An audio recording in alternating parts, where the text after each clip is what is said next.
President Trump has now eliminated all federal benefits for illegal immigrants, saying those benefits are an improper use of taxpayer money. It's unclear how much of an impact this will have since illegal immigrants are already not eligible for federal benefits, with the exception of emergency situations. NewsNation's Robert Sherman joins us from the White House with the latest.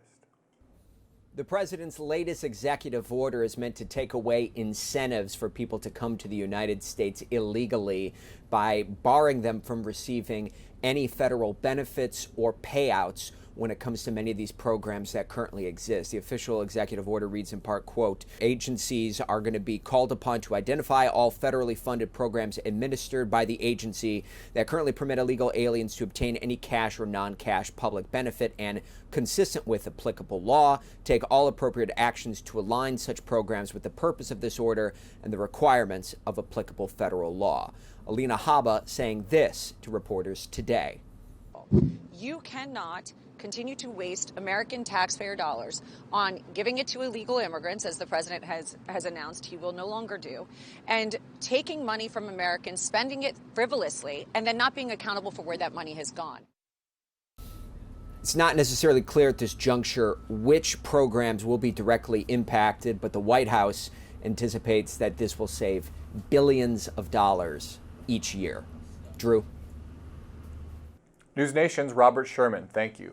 We've surpassed 1 month of President Donald Trump's second term, and it's been a whirlwind of policy changes, mass firings, and disruptions in Washington. The president has signed an unprecedented 73 executive orders since assuming office, an amount that has the potential to break the record for most orders signed in the first 100 days. But how is all of this faring with the public? To break it all down, we are joined by Senior Director of Emerson College Polling, Matt Taglia. Matt, Trump has raised eyebrows for his plans to gut the government. He's frozen funding for USAID with an eye on eliminating it. He also wants to dismantle the Department of Education. According to your poll, both of those ideas are unpopular. Eliminating USAID is opposed by about 44% of Americans, and eliminating the Department of Education is even more unpopular, 58% opposed.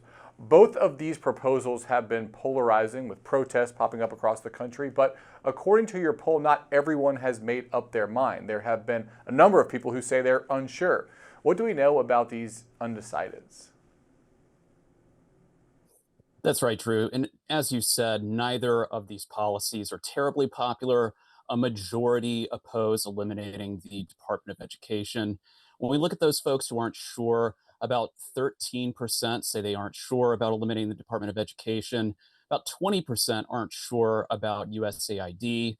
If we take a look at this through a partisan lens, Democrats are opposed to both eliminations, 82% and 68% respectively.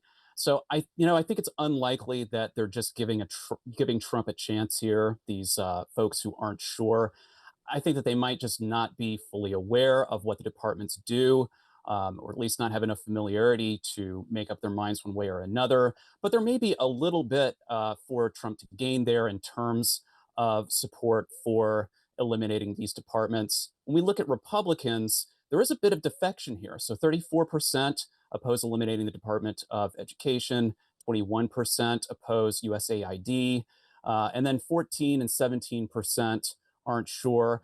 I think it's fair to say that Republicans are mostly on board with the Trump administration's plan to cut these departments, whether that means eliminating or cutting the funding for these departments and placing them into another. But I think we also see that this opposition is reflected in Elon Musk's approval numbers. We see he has a -4 overall disapprove there. With him charged in some of the government efficiency, eliminating some of these jobs and some of these departments. I think we see that in the top line numbers there. And a majority of Americans seem to disapprove of Trump's foreign policy ideas. According to your latest poll, 58% of voters oppose the U.S. owning the Gaza Strip, 55% disapprove of making Canada a U.S. state, and 44% oppose making Greenland a U.S. territory. Does Trump lose the America First crowd when he talks about these foreign adventures? Yeah, well, we see the highest support for Greenland, 30% overall, And that's true among Republicans as well. It jumps to 53%. And that's the same for Trump voters. So, I think that he might not be losing the America First crowd, at least when it comes to Greenland. About 21% opposed, 25% aren't sure. But then when you look at Canada, there's a split there. Among Republicans, it's 41% support, adding Canada as a US state, 40% opposed, 19% aren't sure. And then when we come down to Gaza, that is deeply unpopular. So 48% overall oppose adding Gaza as any sort of territory. Plurality of Republicans are included there, 45%. So, I don't think that any of these policies are popular, apart from possibly Greenland among Trump's base. But majorities of Republicans do not support the U.S. annexing any of these territories.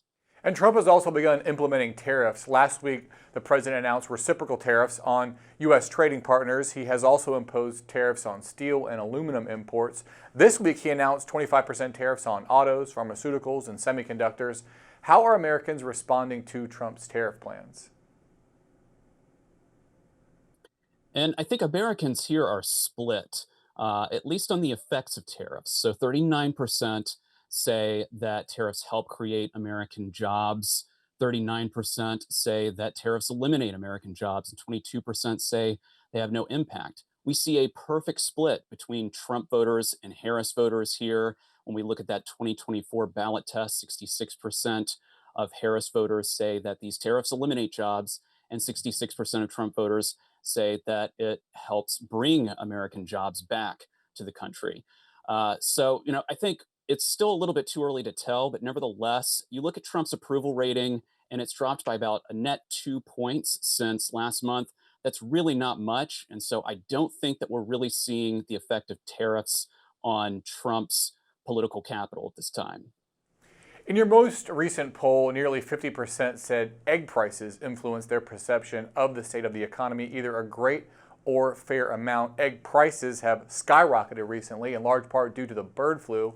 Is that causing any frustration among voters who may have voted for Trump to bring down prices?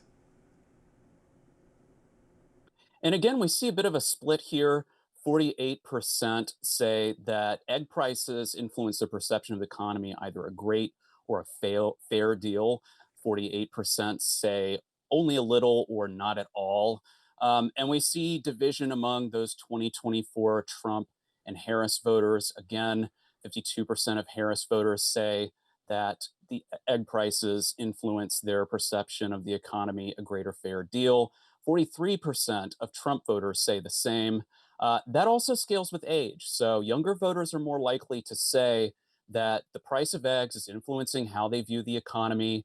So I think the bottom line here is that there's no major sign that there's frustration among Trump's diehard crowd, but younger Trump voters who he may have won through the state of the economy, the state of inflation at the time, which is continuing now, they may be feeling the pinch here, and they might be the ones who want him to focus most on lowering prices and decreasing the overall cost of living. All right, interesting numbers. We'll definitely want to check in with you again soon, but for now, we'll leave it at that. Matt Taglia, thanks so much. Thank you, Drew.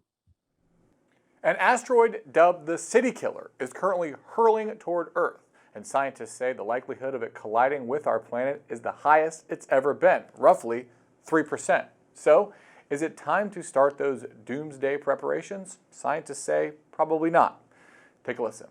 This is the nightmare, a city-killing chunk of space rock slamming into Earth and wiping out millions of people. But could it happen? There's a statistical chance that this asteroid might hit the Earth. What started as a 1 in 83 chance of hitting Earth last December is now a 1 in 32 shot.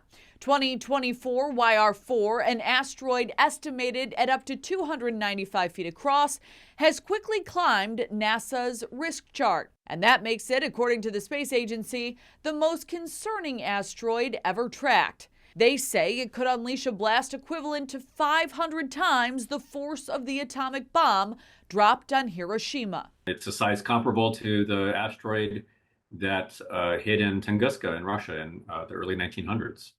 So if it were to happen over a populated area, it could do a lot of destruction. So what is the solution? Bruce Willis and a nuke? Press it. Well, actually, the big brains at MIT looked into it, and a nuke was one option. The force of the blast would definitely move the asteroid away, but we'd have to deal with the fallout. The second and far better option, kinetic impact, where we fire a rocket into the asteroid to push it off course. And you'll remember, we've actually done it. In September of 2022, NASA successfully used a spacecraft to crash into an asteroid, changing its course, and proving kinetic impact works. But we most likely won't have to worry about this latest one. Probably. The most likely outcome is that it will not hit, and so nobody's panicking yet. And that's today's Daily Debrief. I'm Drew Petrimoulx. Be sure to like, share, and subscribe to the Hill's YouTube channel. And come back here soon for the intersection between politics and policy.